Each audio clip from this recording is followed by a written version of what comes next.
Hello dear students, welcome in our video lecture of some basic concepts of chemistry. In our previous video we have discussed about molality. There are 3 videos on molarity, 2 videos on molality. Now in this video we are going to learn about normality.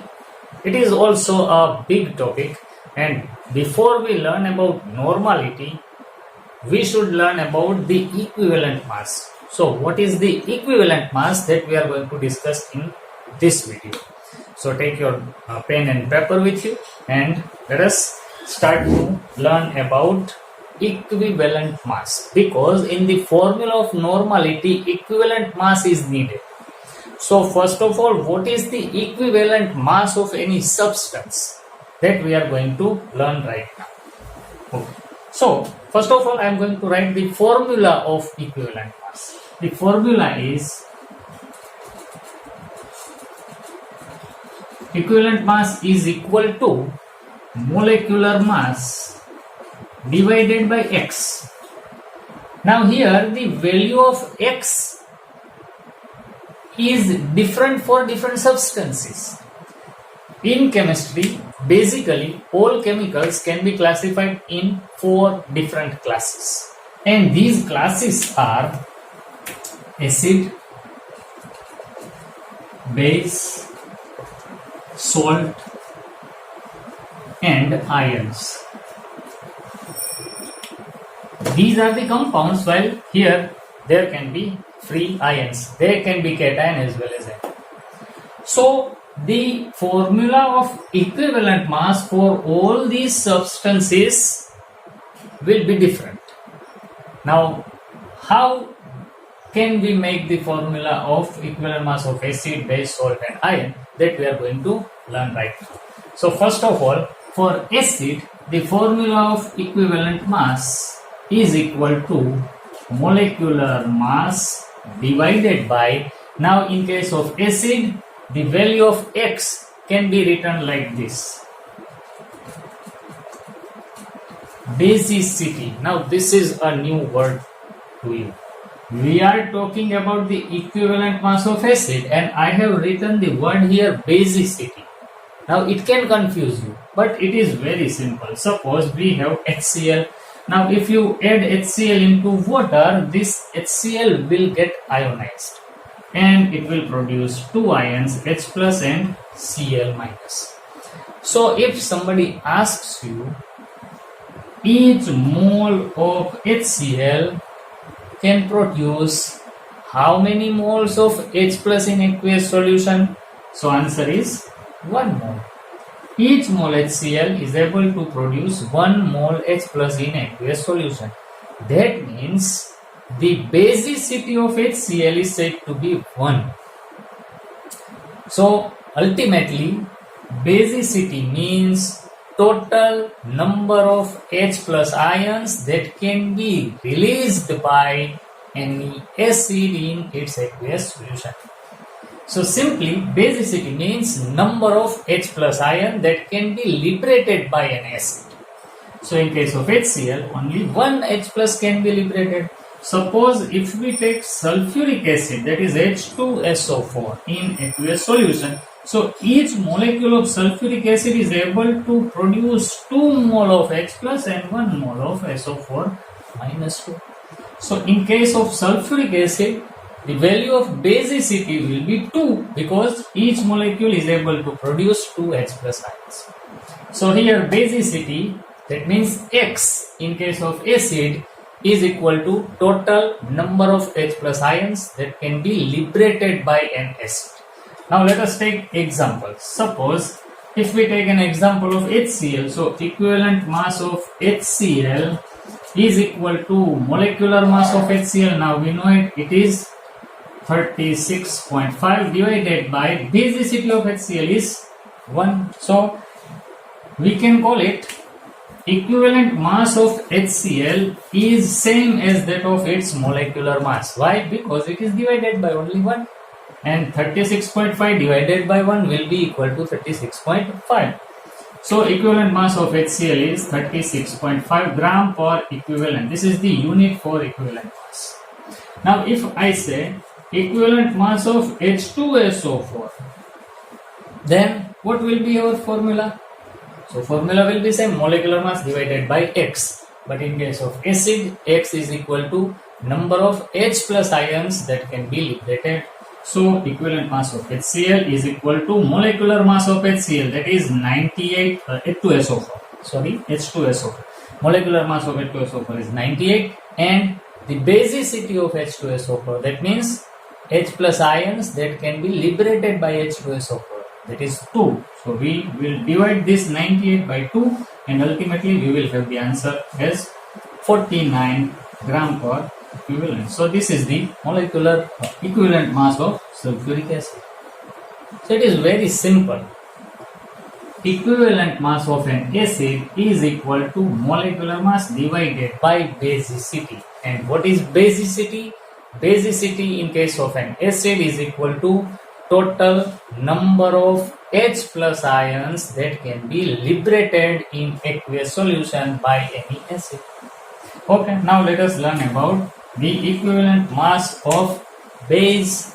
So if we write the formula of equivalent mass of base, then it will be molecular mass divided by acidity. When there was acid, the word basicity was used. In case of base, acidity is used. Now you know that in all base, OH ion should be there. So total number of OH minus ions that can be liberated in aqueous solution by any base is called is acidity. Suppose if I write an example of NaOH, this is the base, sodium hydroxide. Now if it is dissolved in water, then it will produce Na plus and OH minus. So how many OH minus are liberated by each mole of NaOH? Answer is 1. Therefore, acidity of NaOH will be 1. But if you write MgOH twice in aqueous solution, then it will produce Mg plus 2 and 2 OH minus 2.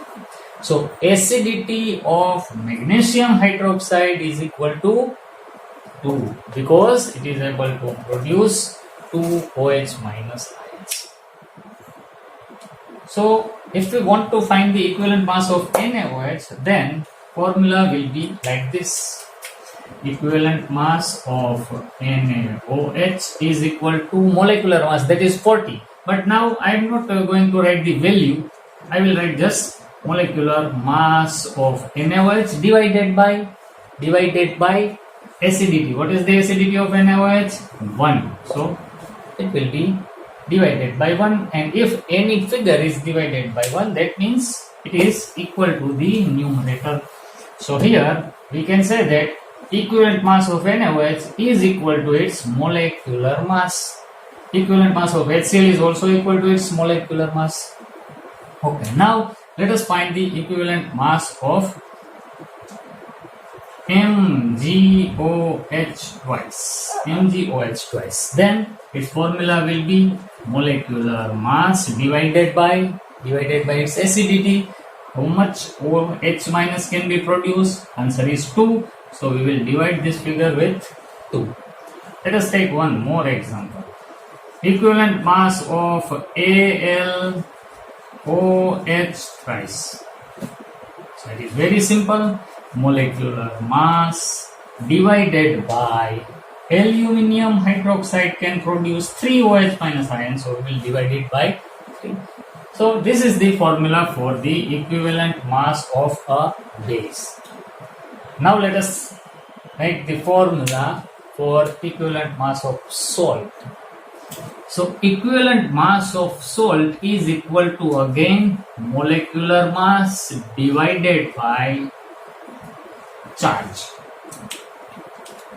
Each salt is an ionic compound. That means it must contain positive ion as well as negative ion. So here we have to write the value of either of the charges. If you select the positive charge, then it is okay. You can select negative charge also. Here you do not need to indicate the sign of that charge, positive or negative. It is not necessary to write this sign. You have to write only the value of that charge. Let us take an example. Suppose if I say NaCl, and if I want to find the equivalent mass of NaCl, then first of all I have to identify which kind of charges are there. Na is generally as Na plus 1 and Cl is generally as Cl minus 1. It is always there that the total number of positive charge will be equal to the total negative charge. So both the charges are having same value. That's why you can take either of the value of the charges. So equivalent mass of NaCl, if you want to find, then its formula will be molecular mass divided by, you can write either positive charge, that is 1, there is no need to write plus 1, or negative charge, that is 1 also. So here simply 1. There is no need to indicate any sign, either positive or negative. It is not necessary. All you have to write is only the value of that charge. Suppose if I say magnesium chloride. Now here the charge of magnesium will be Mg plus 2. You have to remember, you will learn about how these elements can have different charges. It depends upon their electronic configuration. We will learn it in our proceeding lectures. So magnesium is plus 2 and Cl, if it is only one Cl, then it will have minus 1 charge. But here we have two such Cl minus. Now if you see the charge on magnesium, then it is 2. But the charge on chlorine, it is only 1. But we have to consider the total charge. So here minus 1 multiplied by 2 will be minus 2. And as I told you that the total positive charge will always equal to total negative charge. Therefore, here you can take either positive or negative charge. Value will always be same. 2. Here also it is 2. So in case of equivalent mass of MgCl2, the formula will be molecular mass divided by 2. That's all. Let us take one more example. Now suppose if I say write the formula of equivalent mass of Al2O3, then its formula will be molecular mass divided by how much? So let us understand about Al2O3. Here Al2O3 contains Al, which is plus 3, and O, which is minus 2. The charge on aluminium will always be plus 3 and on oxygen it is minus 2. But all the compound is always neutral in case of charges. So here this is plus 3 and that is minus 2. It is not balanced charge. But here if you see, aluminium are 2 in numbers. Each aluminium is having plus 3 charge. If we take 2 aluminium, then the total charge will be plus 6 plus 3 multiplied by 2. And here we have 3 such O minus 2 ions. So if you multiply it with 3, then it will also be minus 6. So plus 6 and minus 6. Now it is balanced. So now if you want to find the equivalent mass of aluminium oxide, then its formula will be molecular mass divided by total charge, either positive or negative. So total charge is 3 to the 6, or here also 3 to the 6. So you have to divide it with 6. So this is all about the equivalent mass of salt. All you have to do is you just have to identify the total charge of any species, either positive or negative. And if you find the value, then just put the value of that charge. There is no need to write any sign of positivity or negativity. Now iron, it is also very simple formula to find out the equivalent mass of iron. Equivalent mass of iron is having also same formula, molecular mass divided by charge. Suppose if I say equivalent mass of SO4 minus 2, So it is very simple. Molecular mass divided by 2. Charge is already written over here. So there is no need to calculate any kind of charges. So minus 2. That's why I have written 2. There is no need to write sign. Okay. If I say equivalent mass of Fe plus 3, then its formula will be molecular mass divided by 3. It is very simple. So these are the formula for equivalent mass of different substances. If you have acid, then the formula of equivalent mass will be molecular mass divided by basicity. Here are the examples. In case of base, equivalent mass is equal to molecular mass divided by acidity. Here are some examples. In case of salt, equivalent mass is equal to molecular mass divided by charge, either positive or negative, without indicating the sign of positive and negative. And here are some examples. And it is very simple to write the formula of equivalent mass of any ion, that is mass upon charge of that ion. So pause the video, write down these things, and if any doubt, then again rewind the video, listen it once again, and make the concept very clear in your mind. Okay, so pause the video and just write down it. Okay, now let us count the equivalent mass of some species. Now a question can be arised in your mind. Sir, how can we identify whether a substance is acid or base or salt? So it is very difficult as well as very easy question. We will learn now. This is only the initial stage of our chemistry learning.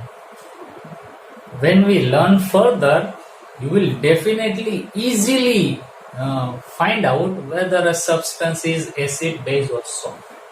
But let me tell you some basic things to identify a substance is acid or base or salt. So let us learn about that first. Now what I am going to tell you is not a principle, but in most of the cases this thing can be applied. Acid mostly starts with H. The formula of acid mostly starts with H. The examples are HCl, H2SO4, HNO3, HClO4, H3PO4. These are the examples of acid. Most of the acids will start with H. So it is easy to identify whether a substance is acid or not. Now, again there will be a question arise in your mind. Sir, the formula of H2 also starts from H. Water. So is water an acid? So answer is yes, water is an acid. Now wait for at least 1 minute. Base. Mostly ends with OH. Examples are NaOH, CaOH twice, AlOH thrice, KOH. All these formulas are having OH at the end. And again H2O, it also contains HOH. So H2 is a base. Here I told you that H2 is an acid. Now I am telling you that H2O is base.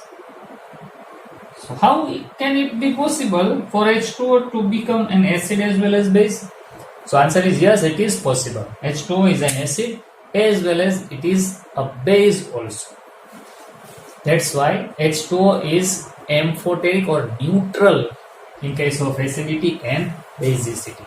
So H2O can act as acid in some circumstances, and it can also act as a base in some circumstances.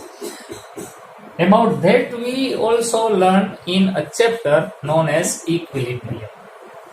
Okay, so these are the key for identification of acid and base. And when you are talking about salt,